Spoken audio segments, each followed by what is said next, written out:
ప్రసంగానికి వాక్యం చదువుకుందాం. బైబిల్ గ్రంథం నుండి కీర్తనలు 149 4వ వచనంలో కూర్చున్నాను. చదువుకుందాం. 149 4వ వచనం.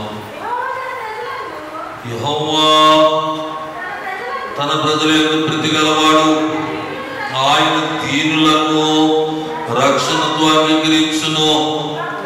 భక్తుల ఘనతనుంది ప్రహర్షించుదురుగా, వారు సంతోషభరితులై తమ పడకల మీద ఉత్సాహధ్వని చేయుదురుగాక. హల్లెలూయా, హల్లెలూయా, హల్లెలూయా. యెహోవా తన ప్రజల యందు ప్రీతి గలవాడు, యెహోవా తన ప్రజల యందు ప్రీతి గలవాడు అని అంటే ప్రేమ, తీరని ప్రేమ గలవాడు. దేవుడు తీరని ప్రేమ గలవాడు. ఇది ఎవరి మీద ప్రేమ? ఎక్కువగా మనం కూడా ఇతరులను ప్రేమిస్తాం. ఎలా ప్రేమిస్తాం? ఎంతవరకు ప్రేమిస్తాం? కుటుంబస్తుల మీద ఉన్న ప్రేమ,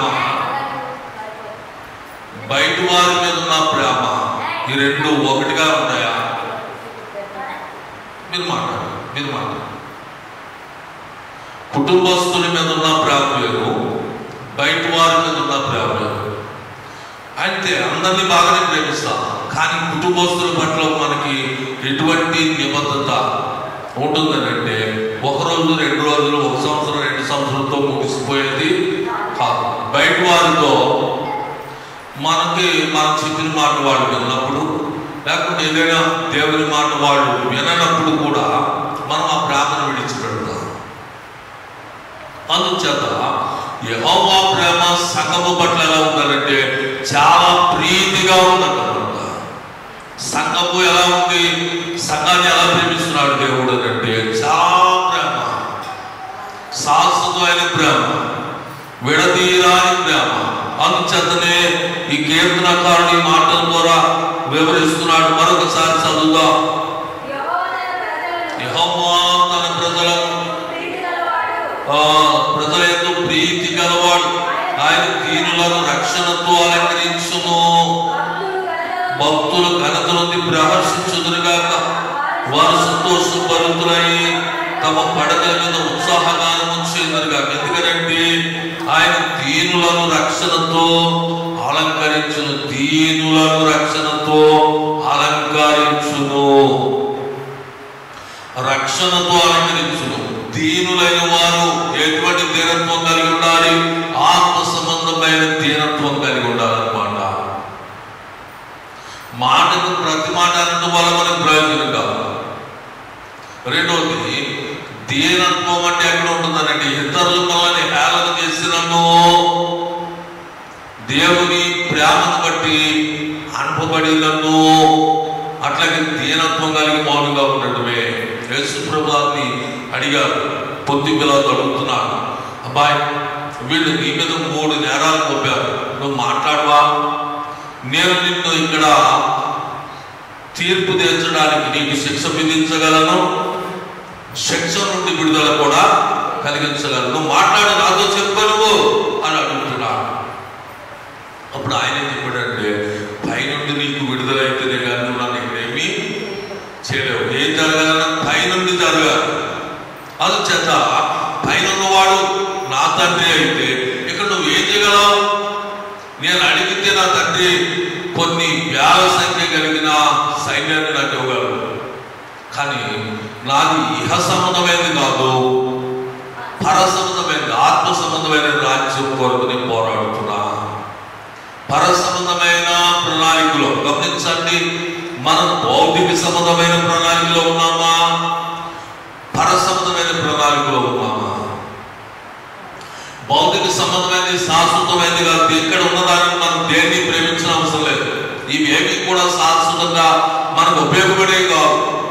కానీ ఆత్మ సంబంధమైనవి, పర సంబంధమైనవి, ఆత్మ సంబంధమైనవి చాలా ఉన్నాయి మన మధ్యన, కానీ అవి కంటికి కనబడేవి కావు. కనుక వాటిని కావాలనుకున్నప్పుడు ఆత్మ సంబంధమైన సౌందర్యాన్ని మనం ఎదగాలి.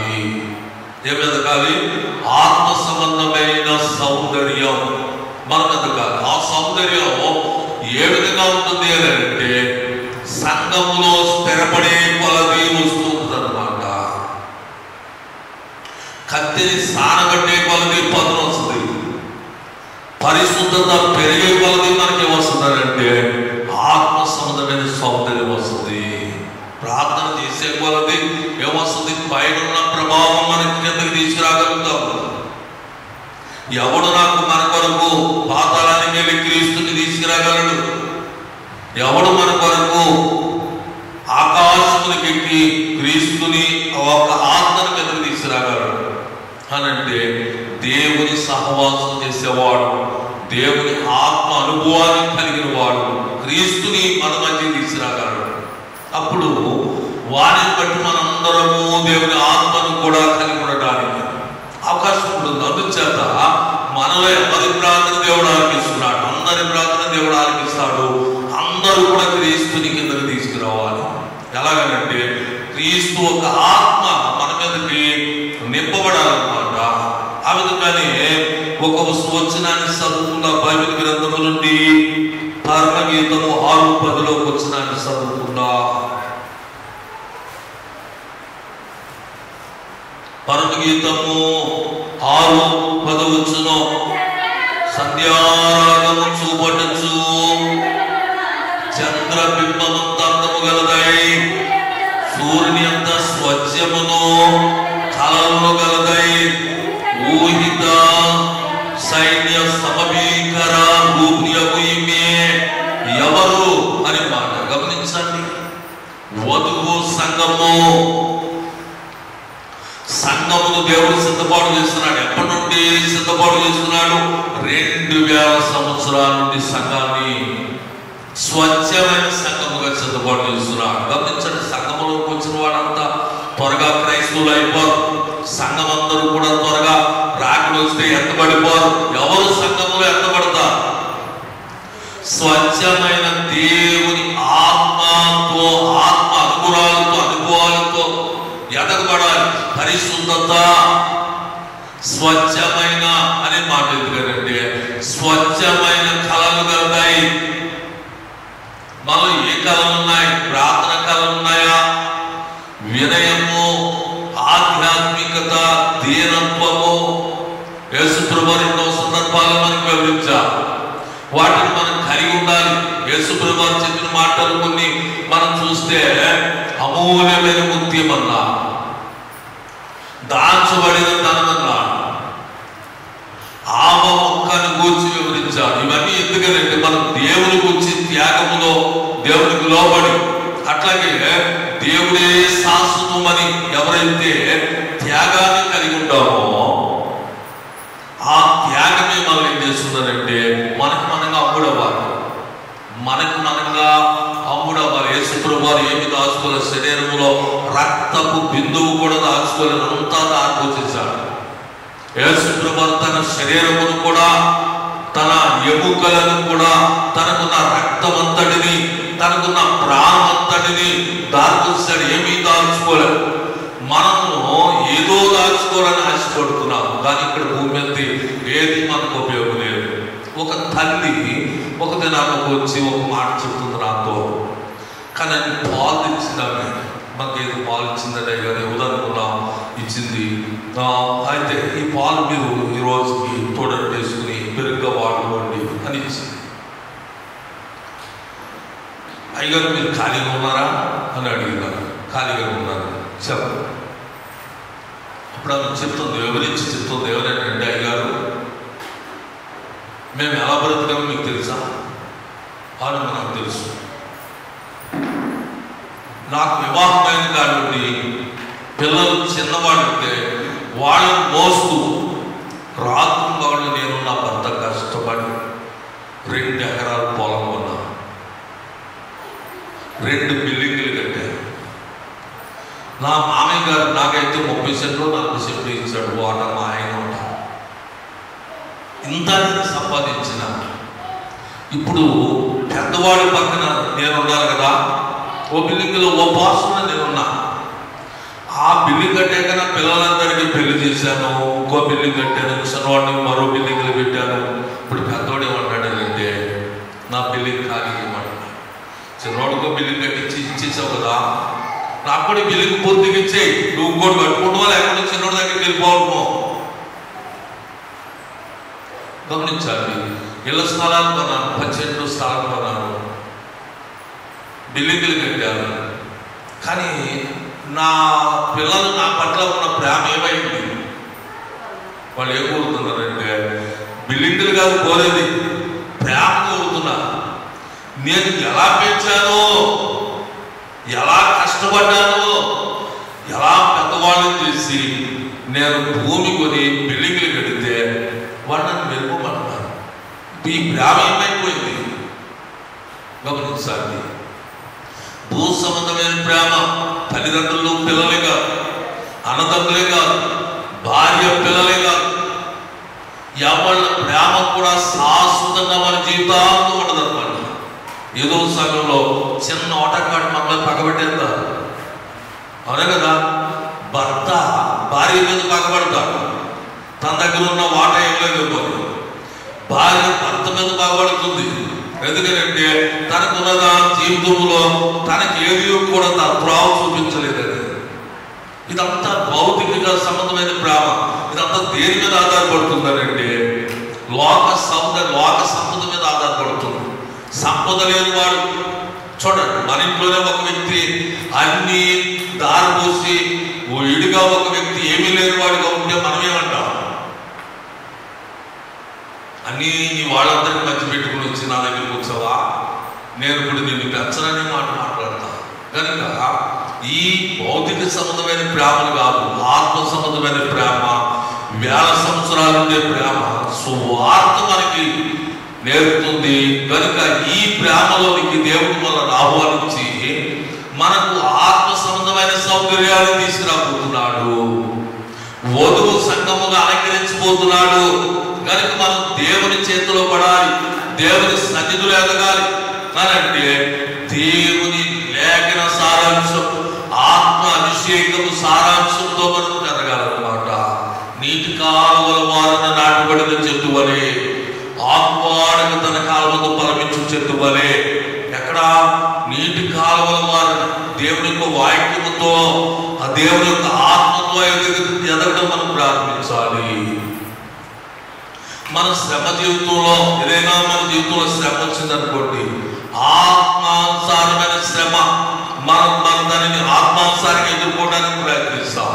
దేవుడి కొరకు నేను ఈ శ్రమను ఎదుర్కోలేనా, దేవుడు నాకు తోడుండి శ్రమను ఏం చేస్తుంది అని ప్రార్థన చేసి ఆ శ్రమను ఎదుర్కోవడం అలవాటు పడాలన్నమాట.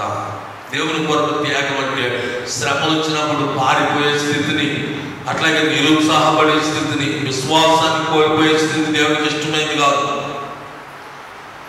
యోబు జీవితంలో 4 వార్తలు వచ్చాయి, నలువైపు నుండి 4 వార్తలు వచ్చాయి, 4 దిక్కుల నుండి 4 వార్తలు వచ్చాయి. ఏమైపోయాడు? యోబు అంటే పేదవాడైపోయాడు, పిల్లలు లేని వాడైపోయాడు, ఆస్తు కోల్పోయిన వాడైపోయాడు, పని వారిని కూడా కోల్పోయిన వాడైపోయాడు. మరొక వార్త ఏంటంటే కొన్ని దినానికి యోబు జీవితంలో శరీరము కూడా పాడైపోతూ ఉంది. యోబు చనిపోతాడేమో, మరణకరమైన వ్యాధి యోబుకు వచ్చింది. కానీ అతను ఏం చేశాడంటే దేవుడు మాత్రం విడవడానికి ఇష్టపడలేదు. పోరాడేవాడు ఎప్పుడు విడిచిపెట్టడానికి ఒప్పుకోడు. పోరాడేవాడు ఒక సైనికుడు వలె పోరాడతాడు. ఒక మిలిటరీ సైనికుడు ఏం చేస్తాడంటే తన దేశాన్ని కూర్చి, తన సైనికుని కూర్చి ఒకరికొకళ్ళు ఒక విధమైన కోడింగ్గా ముందుకు వెళ్తూ ఉంటారు, పట్టుదలతో ముందుకు వెళ్తూ ఉంటారు. ఏదైనా ఒక గాయం కలిగితే గాయం వల్ల అతడు మొరగదీసి పడుకోడు. ఏం చేస్తారంటే గాయంతో కూడా పోరాటానికి ఇష్టపడతారు. ఎందుకంటే తన దేశం కొరకు, తన ప్రజల కొరకు పోరాడితే ఏదైనా సరే ప్రాణం పోకుండా ఉండే పోరాటానికి ప్రయత్నం చేస్తాం. మనం కూడా ఆ విధంగానే పోరాడేవాడుగా ఉండాలి. ఏ పోరాటం కలిగి ఉండాలి? మన విశ్వాస పోరాటాన్ని కలిగి ఉండాలి. విశ్వాసాన్ని ఎక్కడ కూడా అమ్మకూడదు అనమాట.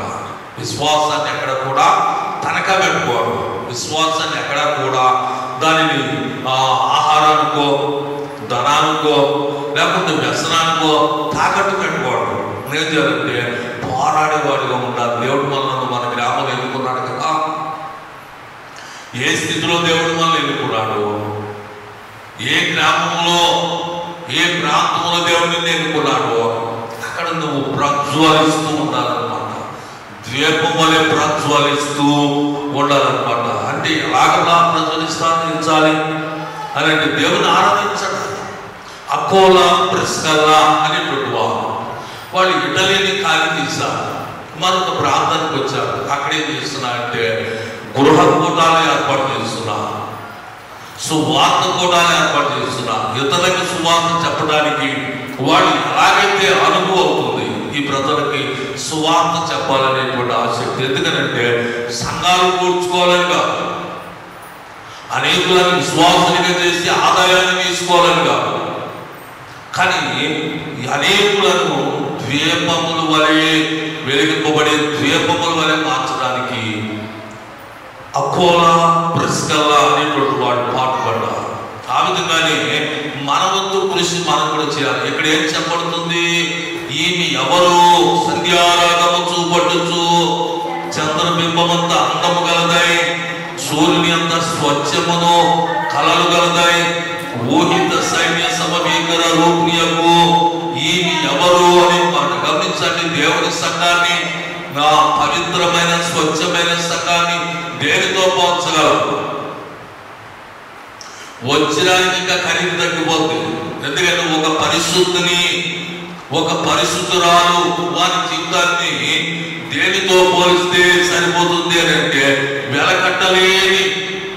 వెలకట్టలేని విలువైన వస్తువుని కూడా ఆ వ్యక్తికి సరిపోదన్నమాట. ఒక పరిశుద్ధుడు కానీ, ఒక పరిశుద్ధురాలు కానీ, స్వచ్ఛమైన దేవుడి సంఘములో ఒక మంచి వ్యక్తిని, ఒక వెలని ఎలా కట్టాలి?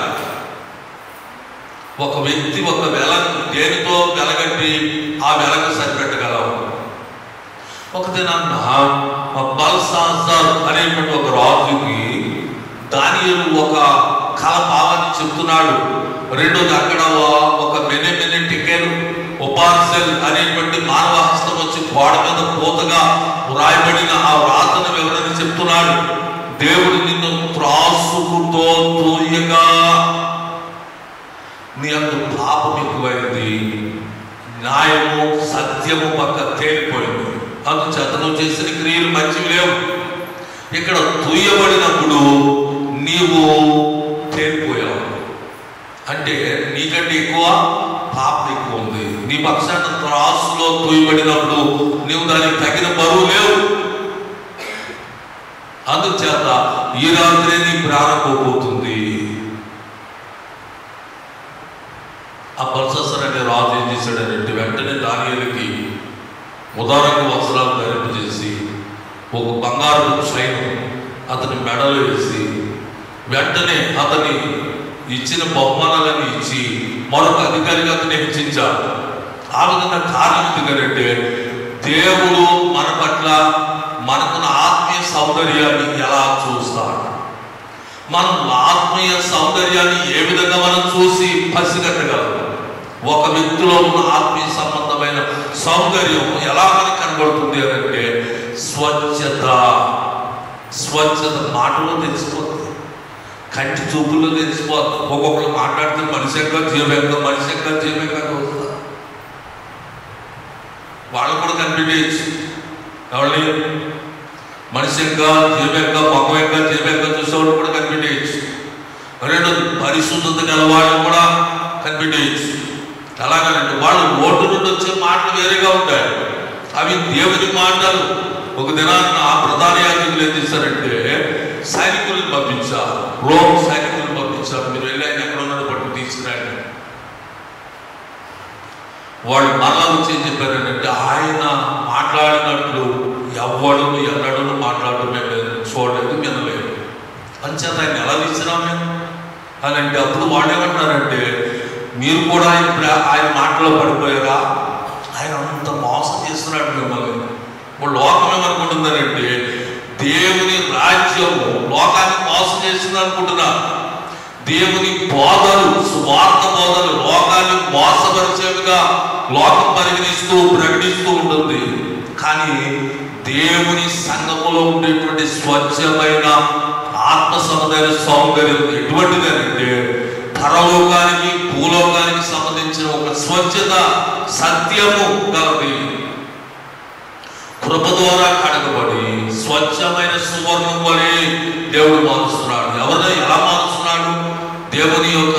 సంగతులు ఎలా మారుస్తున్నాడు? వాక్యముతో కడుగుతున్నాడు. అగ్ని జ్వాలలతో ఒక బంగారాన్ని పుటము వేసి దానిని ఒక పుటము వేసిన తర్వాత ఒక సువర్ణ వలె, ఒక మంచి వస్తువు వలె బయట తీసుకొచ్చినప్పుడు కొత్త వస్తువులాగా ఎలా కనబడుతుంది? పాత బంగారం ఇచ్చిన కొత్త వస్తువులాగా కనబడుతుంది. దాన్ని కాల్చబడి మళ్ళా ఒక మంచి పని చేయబడితే, గమనించండి, మన పాత జీవితం కూడా అంతే. మన పాత జీవితం కాల్చబడాలి. ఎలా కాల్చబడాలి? దేవుని వాక్యముతో కాల్చబడాలి, దేవుని యొక్క ఆత్మతో కాల్చబడాలి, దేవుని సహవాసముతో మనం కాల్చబడాలి. అప్పుడు మనం సువర్ణ వలె మన జ్ఞానేంద్రియాలు మార్చబడాలి. ఇవన్నీ మార్చబడినప్పుడు మనలో ఆలోచన మార్చబడుతుంది. నేను దేవుడికి ఏం పని చేయాలి? చాలా మంది అంటారు, అయ్యగారు ఈ నెల కాలం మాకు ఇవ్వండి, దేని కొరకు దేవుడి పని చేయాలి, ఏదో పని దేవుడికి చేయాలి. అయ్యగారు కరెంట్ బిల్లు కడతానంటే ఇవ్వండి, ఏదో పని. ఎందుకంటే నేను ఏం చేయాలి దేవుడికి అనే భావంలో మనలో ఆశ పుడుతుందన్నమాట. నేను దేవునికి సన్నిధికి వెళితే ఆశీర్వాదాన్ని పొందుకుంటానని ఆశ పుడుతుంది. నేను దేవుని సన్నిధిని చేయాలి, పని చేయాలి, దేవుని సేవ చేయాలి అనేటువంటి ఆశ పుడుతుంది. అట్లాగే ఆశతో ఎదగాలనేటువంటి ఆసక్తి మనలో ప్రారంభమవుతుంది. ఇల్లు మంది, ఈ రాజ్యం మన దేవుడిది, మనం పని చేయాలనేటువంటి బాధ్యత ఏర్పడుతుంది అన్నమాట. మనం పని చేయాలి అనేటువంటి బాధ్యత ఏర్పడుతుంది. నేను ఏం చేసినట్టు ఉదయాన్న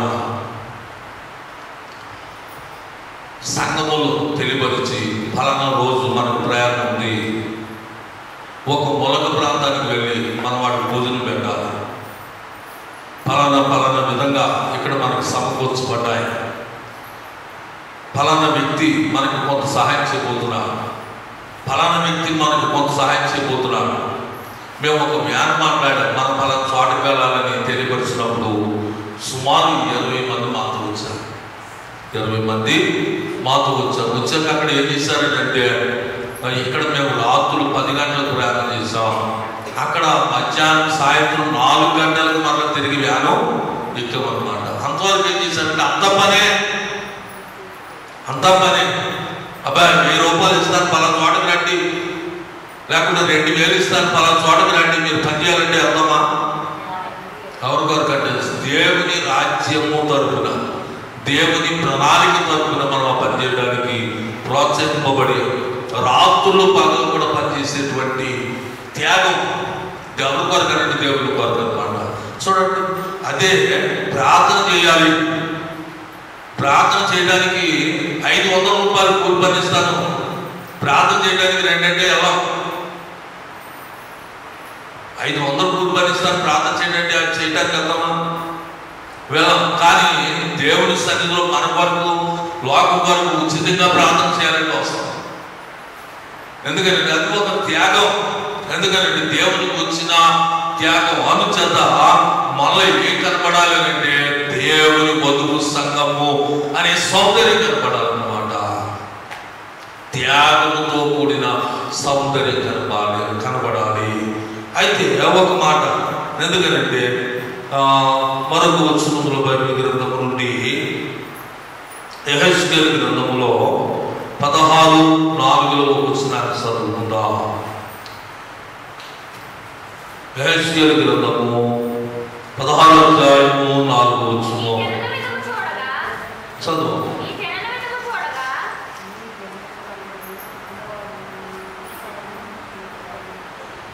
నీ జనన విధము చూడగా, నీ పుట్టిన నాడు నీ నాభి సూత్రము పోయబడలేదు, శుభ్రపరుటకు నీవు నీడలో కడగబడను లేదు, వారు నీకు ఉప్పు రాయకపోయేది, బట్ట చుట్టకపోయేది, ఈ పనులలో ఒకటైనను నీకు చేయవలనని ఎవ్వరును కటాక్షింపలేదు. హల్లెలూయా, హల్లెలూయా, హల్లెలూయా. ఇశ్రాయేలును గూర్చి దేవుని యొక్క వాక్య సందేశం ఎలా తెలియపరుస్తుంది?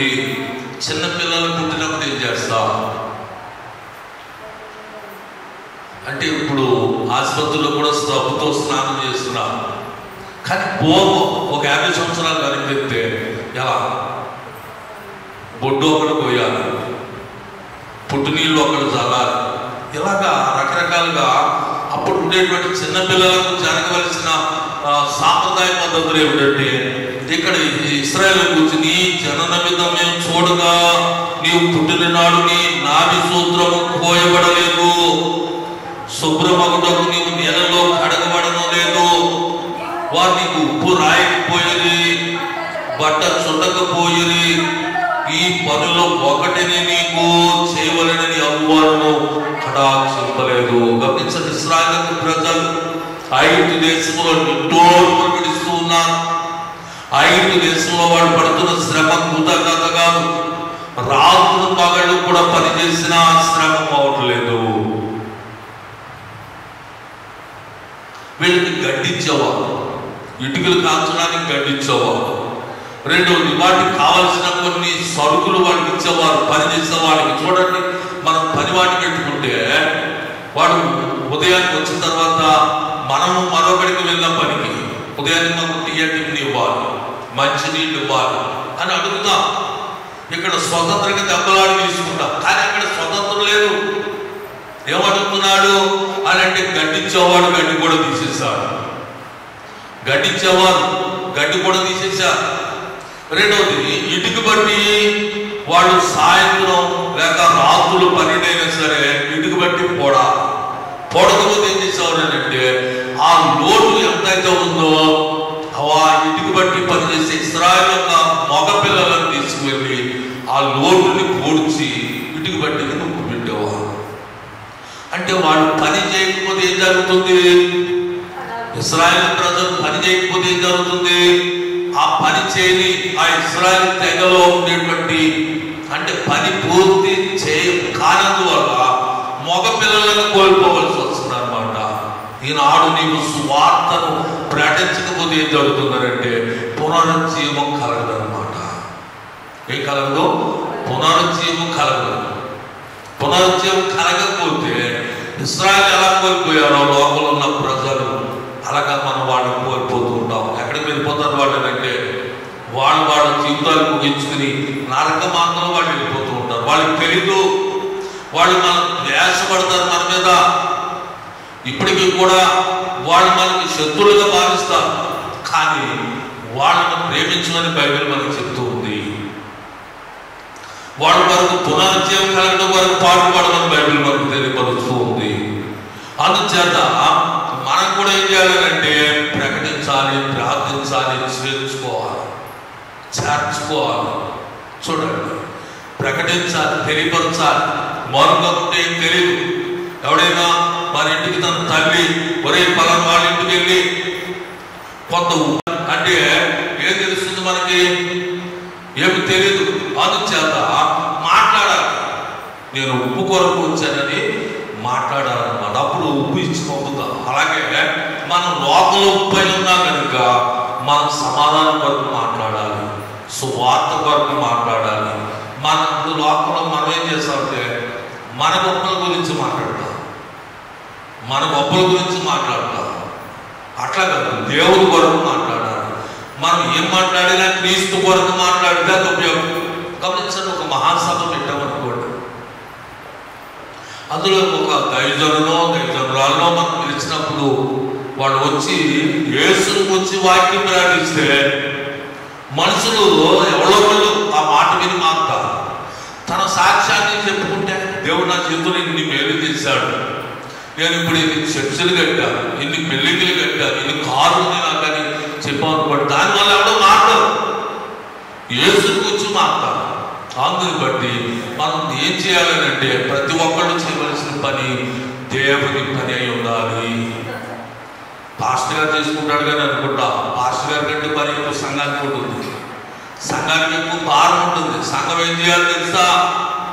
సువార్త కొరకు వాళ్ళ ఆర్థికాన్ని వ్యయం చేయాలి, ఇంకా పనులుంటే పనులకు కష్టాన్ని వ్యయం చేయాలి, అన్ని రకాలుగా అన్ని విధాలుగా చూసుకోవాలి. సంఘం ఏం జరుగుతుందో చూసుకోవాలి, సంఘం ఏం లోటుపాటు చూసుకోవాలి, ఎక్కడ ఏం జరుగుతుందో తెలుసుకోవాలి, సంఘమును గురించి. అట్లాగే అంత శ్రద్ధను కలిగి ఉండాలన్నమాట. శ్రద్ధ ఎందుకంటే గొర్రెల కాపరి గొర్రెల పట్ల ఎలాగ శ్రద్ధ కలిగి గొర్రెల చుట్టూ తిరుగుతూ ఉంటాడో, సంఘ కాపరి చాలా మంది ఏమంటారంటే రోజు సేవకులు గృహ దర్శనాలు చేస్తే సంఘానికి వచ్చినట్లు కాదు. ప్రార్థన చేయాలి, సంఘము చుట్టూ ప్రార్థన చేయాలి. ప్రార్థన దేవుని చేర్చబడాలి. గృహ దర్శనాలు చేయటం వల్ల సంఘం కాయకం కాదు. ఇప్పుడున్న లోకంలో ఏమంటారంటే గృహ దర్శనాలు చేస్తే పాస్టర్ గారు మంచోడంట, మా ఇంటికి వచ్చాడు అని అనుకుంటారు. అది కాదు. ఎందుకంటే ప్రార్థన చేయాలి. సంఘం ఏం చేయాలంటే దేవుని సన్నిధికి రావాలి. నేను పాస్టర్ గారు మా ఇంటికి వచ్చాడు కదా, నేను రేపు పొద్దున్న ఊరు వెళ్తాను, మందిరానికి మానేస్తాను, అలా ఆధారపడతాను. అట్లా కాదు. దేవుని మందిరాన్ని కుటుంబాన్ని నడిపించాలి. సేవకుడు దేవుని మందిరాన్ని కుటుంబానికి నడిపించాలి, దేవుని మందిరానికి నడిపించాలి. అట్లా నడిపించినప్పుడు వాడు రక్షింపడతారు. అట్లా నడిపించకుండా సేవకుడే ఇళ్ళ చుట్టూ తిరిగాడు అనుకోండి, వాడు క్రమేణా మందిరాన్ని కోల్పోతారు. అప్పుడు వాడు ఏం చేసిన వాడు అవుతాడు? సేవకుడు కానీ సేవకుడు కానీ వాడిని బాగు చేసిన వాడు అవుతాడా? అందుచేత ఆధ్యాత్మిక స్థితిలో మనకి ఆత్మ సంబంధమైన సౌందర్యం రావాలంటే ఇశ్రాయేలు ప్రజలు ఎంత దేవుడు పుట్టమేశాడో చూడండి. శ్రమల కోలుగులో వేసి వాళ్ళని దంచి వేశాడు. అప్పుడు దేవుని మాట విని వెంటనే ఐగుప్తు విడిచి, మార్గం లేదు, సముద్రం మధ్య వెళ్ళిపోవాలంటే వచ్చేసారు. వాడు మార్గం లేదు, ఇక్కడ సముద్రం మధ్య నాతో రండి మోసే అంటే వాళ్ళతో వచ్చేసారు. గమనించాలి. ఎందుకంటే అంతగా దేవుడు వాళ్ళని శ్రమ భరించి దేవుడి వైపు తిప్పుకున్నాడు అన్నమాట. గమనించండి. శ్రమలు మన జీవితంలోకి వచ్చినప్పుడు మనం ఏం చేయాలంటే దేవుడి వైపు చూడాలి. అప్పుడు శ్రమలో దేవుడు మనకి సహాయం చేసి స్థిరపరుస్తాడు. శ్రమంలోనే స్థిరపడతా. ఎప్పుడు ఆశీర్వాదాల్లో స్థిరపడలేం. ఆశీర్వాదాలు ఉన్నప్పుడు ఎంతో ఉజ్జయంగా ఉంటాం. ఆశీర్వాదాలు లేనప్పుడు దేవుడు మాకు ఏం చేశాడంట? అలా కాదు. శ్రమల నుండి ఆశీర్వాదం పొందడం నేర్చుకోవాలన్నమాట. శ్రమల్లో నుండి జయించడం నేర్చుకోవాలన్నమాట. దేవుడి సన్నిధిలో మనం నేర్చుకోవాల్సింది ఏమిటి అంటే లేఖనం మీద శ్రద్ధ, శ్రమల నుండి విజయాన్ని పొందడం, మనం ప్రార్థన ద్వారా పొందుకోవడం నేర్చుకోవాలన్నమాట. అందుచేత మరొక వచనంలో బైబిల్ గ్రంథం నుండి ఎఫెసీయులకు రాసిన పత్రిక 5వ అధ్యాయము 27వ వచనములో, ఎఫెసీయులకు రాసిన పత్రిక 5వ అధ్యాయం 27వ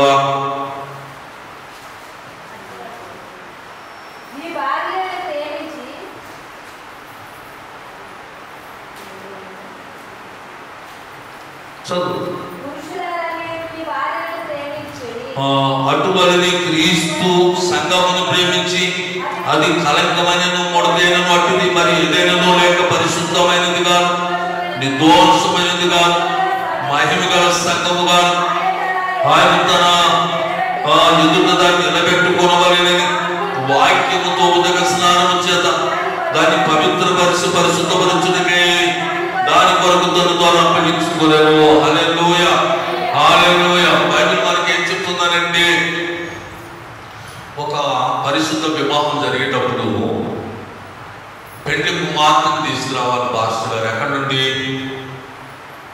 విడిది గదిలో నుండి స్టేజ్ మీద తీసుకురావాలి.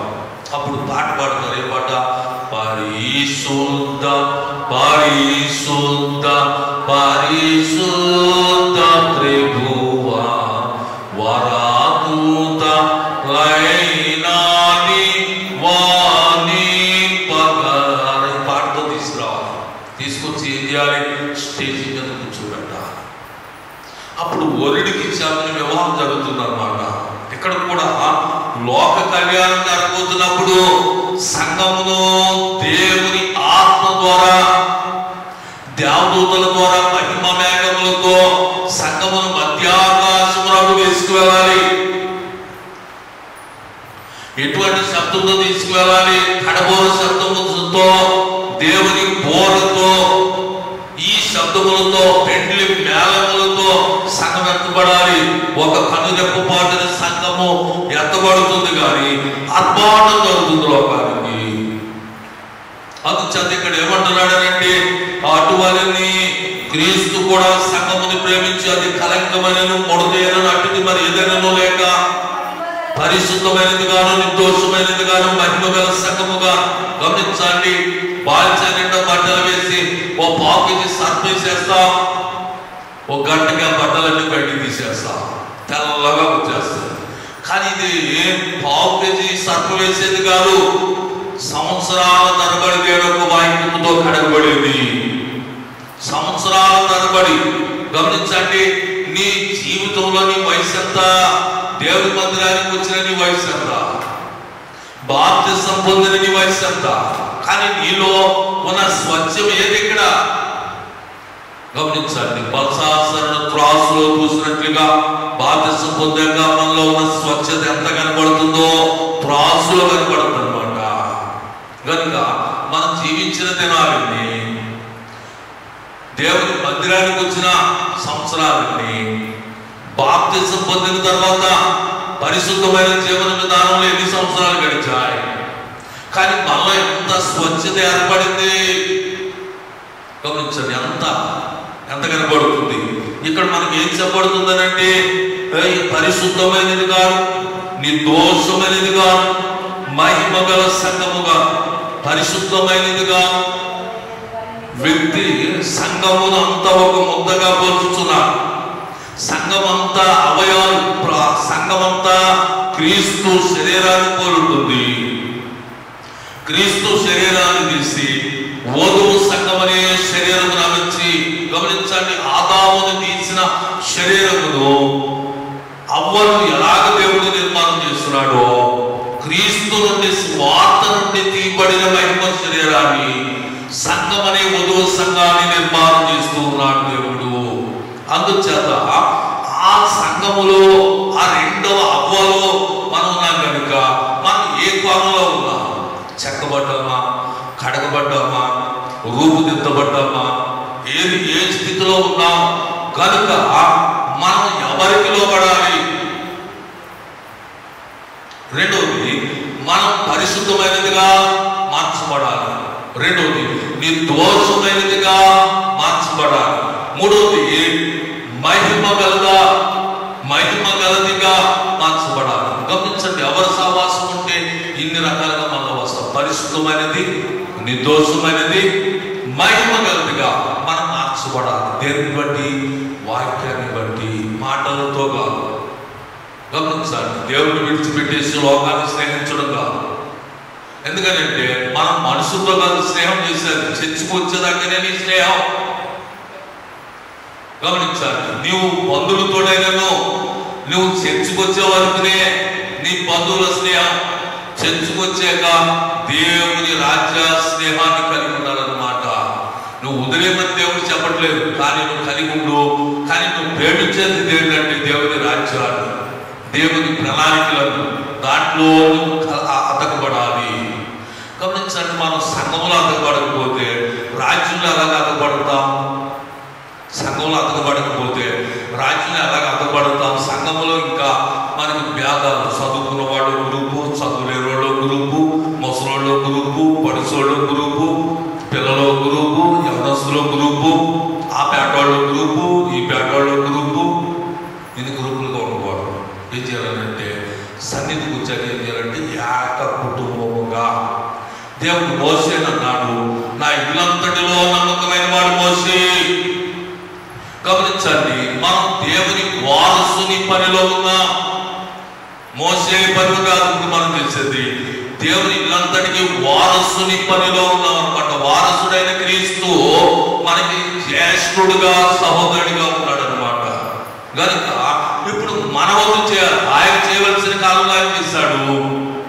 ఇప్పుడు ఆయన మనతోనే ఉన్నాడు యుగ సమాప్తి వరకు. కానీ మనం చేయవలసింది కూడా మనము చేయాలి. అందుచేత ఆత్మ సంబంధమైన సౌందర్యం ఎదగాలి. ఆత్మ సంబంధమైన సౌందర్యానికి త్యాగంగా మనం ముందుకు రావాలి. సౌందర్యం అలంకరింపబడాలి, స్వచ్ఛత కలిగి ఉండాలి. ఏ విధంగానైనా నూనె పడిపోతున్నానేమో, ఏ విధంగానైనా ఉపయోగం లేని పెంటలు మనం ఎక్కువగా దృష్టి పెడుతున్నామేమో, ఏదైనా మనం పనికిరాని దాని మీద దృష్టి పెట్టి మన మనస్సును చెరుపుకుంటున్నామేమో అని చెప్పి పౌలు వివిధాలుగా మన హెచ్చరిక చేస్తున్నాడు. అందుచేత ఆయన తన ఎదురు దానిని నిలబెట్టుకోవాలని వాక్యముతో ఉదక స్నానము చేత దానిని పవిత్రపరిచి పరిశుద్ధపరచుడిగా దాని కొరకు తను తాను అప్పగించుకోలేను. గమనించండి, తను తాను ఎవరి కొరకు అప్పగించుకున్నాడు? మన కొరకు, నా కొరకు, నీ కొరకు. ఆయన ఏం చేశాడంటే తన ప్రాణాన్ని తారపోసి తను అప్పగించుకున్నాడు కనుక ఆయన తీసుకెళ్లే పనిలో ఆయన పని మీద ఉండాలి. మనం ఆయన తీసుకెళ్లే పనిలో ఆయన పనిలో ఉండాలి. ఒక ఆయన ఏం చేస్తాడంటే మందిరానికి వస్తూ ఒక 10 బైబిళ్ళు, 10 థైల గుడ్లు, 10 విజిటింగ్ కార్డులు వాక్యంతో రాసిన తీసుకుని వచ్చారు. ఏంటంటే ఇది నేను మీకు అమ్మటానికి వచ్చానంటున్నాడు. వెనకాల ఒక బల్ల పెట్టాడు, చోట కూర్చున్నాడు. ఎవడన్నా అటువైపుగా చూస్తే పరిగెత్తి వెళ్తున్నాడు, ముగిసి పెడుతున్నాడు. అంటే వ్యాపారానికి కాదు, దేవుని సన్నిధిలో దేవుని సువార్తను అమరించే విధానంలో చాలా మంది సువార్త మీద బతకడం కొరకే కాదు, సువార్తను వ్యాపారం కూడా తీసేస్తున్నారు. అట్లా కాకుండా దాని వరకు త్యాగం చేసేవారిగా మనం ఉండాలన్నమాట. దేవుడి కొద్ది మాటలు మన ఇరుకులలో దేవుడు దీవించును.